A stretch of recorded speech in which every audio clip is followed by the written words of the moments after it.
الستات بقى اللي داخلين على الاربعينات كده اجمعوا معايا هنا كلكم كده، عشان ايه؟ في كام معلومه حلوين كده عايزاكم تطبقوها عشان خاطر تحافظوا على شكلكم وعلى وشكم، ويكون نضاره وشكم كده ايه دايما نضره، ويكون بشرتكم نضره دايما. ايه هي بقى؟ ان احنا البروتينات يا جماعه، البروتينات اوعي تقطعي البروتينات من يومك، اقلها خالص في البيت. تمام؟ لازم تاكلي بروتينات يوميا عشان خاطر بشرتك تفضل نضرة، عشان شعرك، عشان جسمك، علشان عظمك. البروتينات اوعي تنزلي عنها في يومك. تمام؟ فده افضل حاجة للستات اللي هم داخلين على الاربعينات، وانا طبعا من ضمنكم، يعني انا واحدة منكم، ودي معلومة انا واثقة منها ويعني متأكدة منها. عشان كده انا ما بطلعش اقول معلومة غير لما بكون متأكدة منها.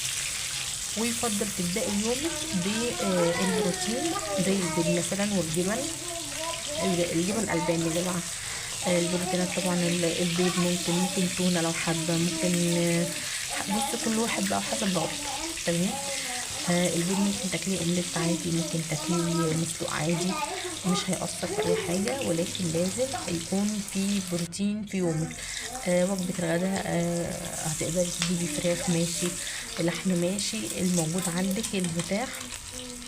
بصوا اي حاجة فيها بروتين شغال، يعني اي حاجة فيها بروتين شغال، ما مش هتقول لا. كلي بقى وادعيلي. تمام؟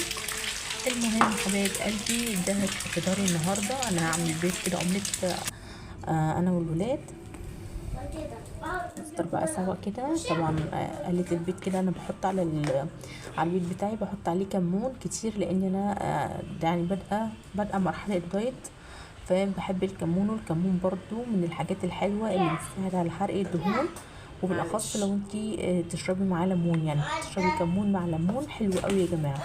وبألف هنا وشفا. وده فطاري النهارده. لو عجبكم الفيديو حطوا لايك.